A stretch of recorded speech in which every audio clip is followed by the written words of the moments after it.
Welcome and thank you very much if you're just joining us. This is QTV News. The National Assembly has urged the Justice Minister to tender a letter of apology for his failure to attend business of Parliament he is responsible for. In addition, the Assembly's Business Committee is urged to convene urgently to review the conduct of the Minister in accordance with relevant constitutional provisions for further action by the plenary, which could result into a contempt charge against the Minister. Urulamin Choi has the details. On Tuesday, National Assembly convenes for what would have been a busy session with bills for which the Minister is responsible for consideration.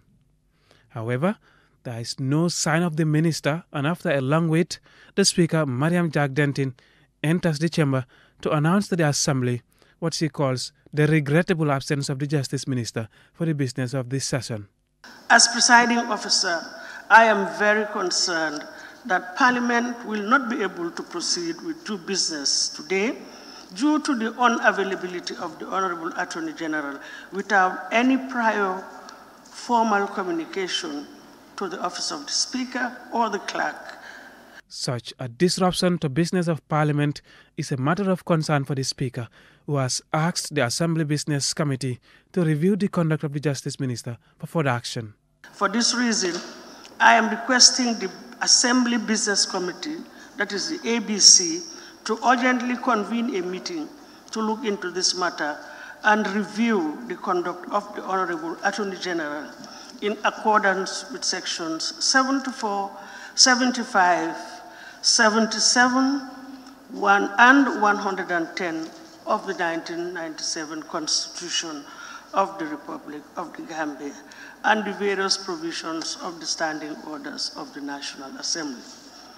The ABC shall then advise the plenary of this Assembly for any possible further action.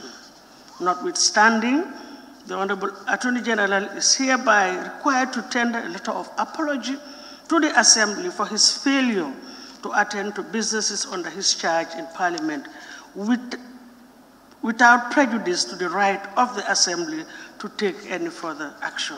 In the absence of the Attorney General and Minister of Justice, who is government's legal advisor, the Assembly is unable to proceed, and before adjourning it, the Speaker directs a reminder to Cabinet Ministers and Government. Honourable Cabinet Ministers, Cabinet Minister and Government at large is reminded to take the business of Parliament very seriously and to attend to their schedules accordingly. Failure of such, the Assembly will be left with no option but to charge the defaulting ministers for contempt. The conduct of the Justice Minister leaves some lawmakers frustrated, and with the urge to exercise legal powers vested in the National Assembly, one of which could be explored to charge the Minister with contempt of Parliament. Side Jata, NAM for Woolly West, calls for swift action against the Justice Minister. I don't think we should disperse from these chambers without seriously talking about this matter. I think the minister concerned should be called and be charged with contempt of Parliament. If you don't do that, then we are not helping ourselves. According to one of the constitutional provisions referenced by the Speaker, which relates to contempt of the National Assembly, a defaulting person could be charged by the Assembly for any act or omission that obstructs or impedes the National Assembly in the performance of its function, and that the offender is liable to be reprimanded or admonished. Mahmoud Lamin Choi, QTV News.